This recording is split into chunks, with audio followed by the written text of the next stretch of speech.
यह कहानी है राजेश की। उम्र 38 साल। गुड़गांव के एक आईटी पार्क में रात की पाली करने वाला सिक्योरिटी गार्ड। जब दुनिया सोती थी तब वो पढ़ता था और एक सपना था, यूपीएससी। रात के ठीक 2 बज रहे थे। गुड़गांव के उस बड़े आईटी पार्क का गेट सुनसान था। बस एक फ्लडलाइट की पीली रोशनी और राजेश। थर्मस से एक घूंट चाय ली, फिर क्लिपबोर्ड पर चिपके फटे नोट्स की तरफ झुक गया। यही वक्त है, उसने मन में कहा। जब कोई नहीं देख रहा तभी तैयारी होती है।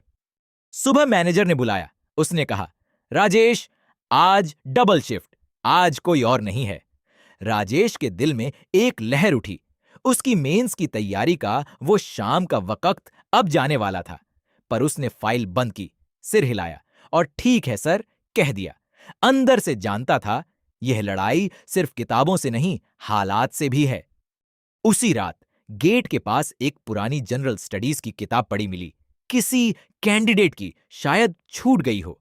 राजेश ने उठाई, पहला पन्ना खोला। किसी ने नीली स्याही में लिखा था, शुरू करो। बस 2 शब्द। उसने वो किताब अपनी जेब में रख ली। वो रात उसने 3 बजे तक पढ़ा। लेकिन यह पहली बार नहीं था। राजेश 3 बार प्रीलिम्स दे चुका था और तीनों बार कट ऑफ से बस कुछ अंक से चूक गया था।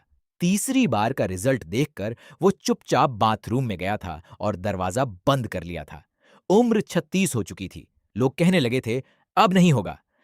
मां ने एक शाम उसका हाथ थाम लिया, धीरे से बोली, बेटा, नौकरी है, घर चल रहा है, अब छोड़ दो। आंखों में प्यार था, थकान थी। राजेश ने उनका हाथ दबाया, मुस्कुराया, पर कुछ नहीं बोला। स्टील के गिलास में चाय ठंडी होती रही।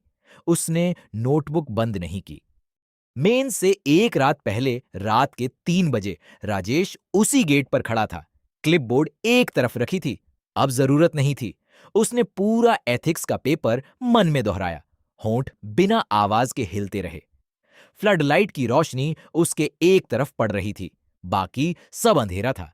अगर कल नहीं हुआ तो भी मैं यहां तक आया, उसने खुद से कहा। परीक्षा की सुबह बारिश आ गई।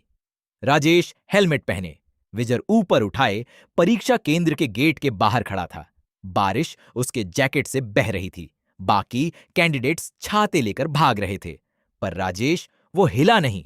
होंठ अब भी हिल रहे थे। आखिरी लाइनें दोहरा रहा था। उसने अपनी जेब में हाथ डाला। वो पुरानी किताब अभी भी वहां थी। 6 महीने बाद रिजल्ट आया।